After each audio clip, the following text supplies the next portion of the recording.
Morning everyone, welcome back to my channel. আশা করছি তোমরা সবাই খুব ভালো আছো। তো চলে আসলাম আজকে আরও একটা নতুন ব্লগ নিয়ে। আজকে হচ্ছে মার্চ মাসের 7 তারিখ আর এখন বাজে 9:10। তো আজকে ব্লগটা এখন থেকে শুরু করছি। আর এই কটা দিন থেকে আমার শরীর এত পরিমাণে খারাপ তোমাদের বলে বোঝাতে পারবো না। মানে আমি এই কথাটা আমি যে এই বছরে তোমাদের কতবার বলেছি, আমার নিজেরই এখন বলতে কেমন লাগে যে একটা মানুষের কতবার শরীর খারাপ হয়। সত্যি কথা বলতে এইরকম মানে এই বছর যেরকম আমার শরীর খারাপ হলো, বিশেষ করে ঠান্ডা লাগা, মানে এত বছরে হয়নি। আমি জানি না এবছর এত শরীর খারাপ হওয়ার কারণ কি। কালকে এত পরিমাণে ঠান্ডা লেগেছিল, আমি সকালে ডাক্তারের কাছে গেছিলাম। তো কালকে ডাক্তার দেখিয়ে ওষুধ নিয়ে এসেছি, অথচ আমি কালকে ওষুধ খেয়েছিলাম না, মানে খাওয়া ভুলে গেছিলাম আর খাওয়ার টাইমও পেয়েছিলাম না বলতে পারো।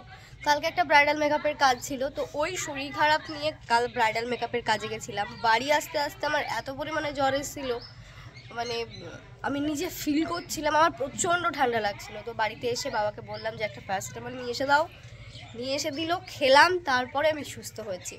কালকে যদি ব্রাইডাল মেকআপের জায়গায় পার্টি মেকআপ থাকতো আমি কাজ ক্যান্সেল করে দিতাম, মানে এত শরীর খারাপ করছিল। আমার মনে হচ্ছিল কাজে গিয়ে যে আমি আর কাজ করতে পারবো না, আমি শুয়ে যাই, মানে এতটা শরীর খারাপ হয়ে গেছিলো। আর আমার নাকগুলো কি অবস্থা দেখেছো? এটা সর্দি লেগে লেগে নাক মুছতে মুছতে এখানে পুরো দাগ হয়ে গেছে। এই জায়গাটা আবার সেদিন লেগেছিল, এই জায়গাটা লাগার কারণে দাগ হয়ে গেছে। আর নাকে তো ফ্রিকেলস আছেই, ওর জন্য ডাক্তারের কাছে দেখে যেতে হবে। এর মধ্যে যাওয়ার সময় পাবো না, আমরা একটা জায়গায় যাবো, ওখান থেকে ঘুরে এসে তারপর যাবো। তো মা ওইদিকে চা করছে, আমি বাইরে এসে ইন্ট্রোটা শ্যুট করলাম। আর আমাদের লিওর মজা দেখো, ওই যে সকাল থেকে বাইরে মশাই কামড়াবে না। হ্যাঁ, আর ওকে লোমগুলো কেটে দিয়ে কি বিচ্ছিরি লাগছে, বাবা মা আমাকে দুজনেই বকছে। ওর লোমগুলো তো অনেক জটা জটা পেকে গেছিলো, তো ওই যেগুলো জটা পেকে গেছিলো সেগুলো ধরে আমি কেটে দিয়েছি, দিয়ে আরো বিচ্ছিরি লাগছে দেখতে। এটা হাই করে দাও, hello good morning. Good morning, hello good morning, এই গুড মর্নিং বল। পাগলা হাই, হ্যালো হাই, এখনো বলতে শিখে নিচ্ছি। আরে হাই, হাত নাড়াচ্ছে, দাঁড়া দাঁড়া। ও বাবা, ও প্রথম প্রথম যখন আসে, প্রথম কটা দিন কারোর কাছে যেতেই চাইছিল না, এখন তাও 5 মিনিট। হ্যাঁ, তাও লিও যদি সামনে থাকে তবেই। লিওকে সামনে নিয়ে ওকে করলে থাকো, বেশ থাকে। আমাকে বলছো? আচ্ছা দিচ্ছি। আমি যে বললাম ফ্রাইড রাইস করবো আজকে, কালকে ফ্রাইড রাইস করার জন্য বাজার থেকে সবকিছু নিয়ে এসে রাখছি। করতে হবে, ওগুলো কাটতে হবে। তাকে চা খাই, চা খেয়ে কিছুদিন থেকে তো আমার ভিডিওতে কোনো কমেন্টই তোমরা করতে পারছো না, মানে কমেন্ট সেকশন আমি অফ করে দিয়েছি। আর অফ করার পিছনে কারণগুলো আমি তোমাদের ডিটেলসে বলেছি যে কেন অফ করেছি, কি প্রবলেম হচ্ছে আমার। তো সত্যি কথা বলতে আমার সারা দিনের আগে, মানে যতদিন থেকে আমি ইউটিউব করছি না, ততদিন থেকে আমার ইউটিউব চলাকালীন আমার সারাদিন যেমন ভাত খাওয়া, স্নান করা, ঘুমোনো একটা রুটিনের মধ্যে পড়ে, তো সেই রকম একটা রুটিন ছিল কমেন্ট সেকশন চেক করা। তো এই কাজটা যখন এই কটা দিন থেকে আমি করতে পারছি না, মানে সত্যি কথা বলতে আমি বারবার না ইউটিউব স্টুডিও খুলে কমেন্ট সেকশানে ঢুকে যাচ্ছি যে দেখি কে কী কমেন্ট করলো। তারপর ওখানে গিয়ে যখন দেখছি যে কোনো কমেন্ট নেই, সত্যি কথা বলতে আমার মনটা ভীষণ খারাপ লাগছিল। মনে হচ্ছিল যে কি একটা মিস করছি আমি, মানে কি মানে কোনো একটা বড় জিনিস আমার জীবন থেকে চলে গেছে এই রকম মনে হচ্ছে। মানে তোমরা এত ভালো ভালো কমেন্ট করো, তোমাদের ওই কমেন্ট দেখে আমি আরও সাহস পাই ভিডিও বানানোর, আরও এনার্জি পাই। তো সেই জায়গা থেকে দাঁড়িয়ে যখন আমি কমেন্টগুলো দেখতে পাচ্ছি না বা তোমরা করতে পারছো না কমেন্টগুলো, তখন না আমার সত্যি কথা বলতে মনটা ভীষণ খারাপ হয়ে যাচ্ছে। তাই ভাবলাম যে ঠিক আছে, কমেন্ট সেকশনটা এবার আমি অন করে দেবো। যারা খারাপ কমেন্ট করবে, বাট সেটা তো ডিলিট করা, রিমুভ করার অপশান আছেই। তাহলে আমি কেন শুধু শুধু আমার ভালো, যারা আমার শুভাকাঙ্ক্ষী, যারা আমার ভালো চাই, তাদের কমেন্টগুলো আমি কেন শুধু শুধু মানে মিস করব। তাই এবার থেকে তোমরা মন খুলে কমেন্ট করতে পারো। আমি কমেন্ট সেকশন অন করে দিয়েছি। যে শাড়িটা 2 দিন আগে ফ্লিপকার্ট থেকে অর্ডার করেছিলাম, 3 দিন আগে মধ্যে অর্ডার করেছিলাম, তাড়াতাড়ি চলে আসছে, একদম কম দাম হবে। কোয়ালিটি দেখি কি পাতলা, ভীষণ লাইট ওয়েট শাড়ি। এটা হচ্ছে ব্লাউজ পিস, এটা হচ্ছে ব্লাউজ পিস। এইটা হচ্ছে ব্লাউজ পিস। ব্লাউজ পিসটা বেশ সুন্দর লাগছে, ফোনে অত ভালো লাগছিল না। কিছু কিছু জিনিস আছে দেখবে ফোনে ভালো লাগে না অথচ সামনে ভালো লাগে, আর আবার কিছু কিছু জিনিস আছে সামনে ভালো লাগে ফোনে ভালো লাগে না। এটা ব্লাউজ পিস, ফোনে অতটা ভালো লাগছিল না বাট সামনের সাইড বেশ ভালো লাগছে, ব্লাউজটা বানালে ভালো লাগবে। আর এইটা হচ্ছে sari, plain sari, plain pink কালারের শাড়ি, আর পাড়ে হচ্ছে এরকম ডিজাইন।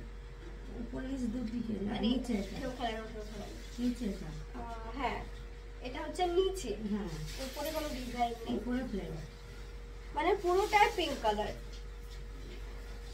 শাড়িটার দাম হচ্ছে 415 টাকা। এত কম দামে সত্যি বেশ ভালো। 500 টাকা, 415 টাকা, 400 টাকা একটা ভালো কুর্তিও পাওয়া যায় না এখন। মানে ওইরকম গায়ে লাগার মতো বেশ নরম শাড়িটা। ব্লাউজ পিসটাও সুন্দর। আর আসছি দাঁড়াও, আর এই কুর্তিটা নিয়েছিলাম, মাটা নেড়ে দাও না একটু। আর এই কুর্তিটাও নিয়েছিলাম ফ্লিপকার্ট থেকে। কুর্তিটার লেন্থ বলো, কোয়ালিটি বলো, মানে গরমের জন্য কোয়ালিটিটা বিশেষ করে একদম পারফেক্ট, বেশ আরাম লাগবে। কটন রেয়ন কাপড় যেরকম হয় সেই রকম। লেন্থটা আমি যেরকম পরি একদম হাঁটুর নিচে লং সেরকম, আর নিচেও কাপড় কাজ করা আছে, গলাতে হাতে আর নিচে সেম ডিজাইন আছে। আর এই কুর্তিটার দাম শুনে তোমরা অবাক হয়ে যাবে। এই কুর্তিটার দাম 274 টাকা, এত কম দাম। হ্যাঁ সত্যি 1000 টাকার মধ্যে আমার দুটো, একটা শাড়ি একটা কুর্তি হয়ে গেল। বাট কুর্তিটার কালারটা রেড, একদমই ক্যাটকেটে রেড, এইটা আমার অতটা পছন্দ হচ্ছে না, তাই আমি কালার এক্সচেঞ্জ করেছি।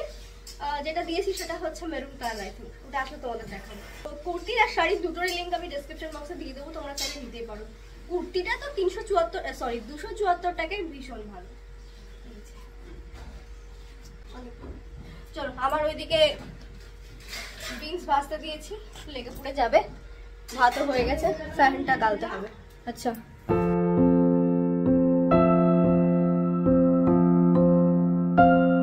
মাকে আমি বিট, গাজর আর আমলকি কাটতে বললাম, তো মা এখানে কেটে দিয়েছে। আর তার সাথে মা আবার আজকে বললো কটা থানকুনি পাতা দিতে।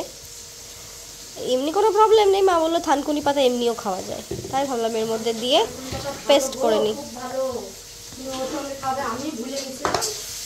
আচ্ছা, আগে ভাবতাম যে বিটের জুস খাবো, কেমন একটা লাগবে, কেমন কি টেস্ট লাগবে না লাগবে, বাট টেস্ট খুব একটা খারাপ না, বেশ ভালো খেতে।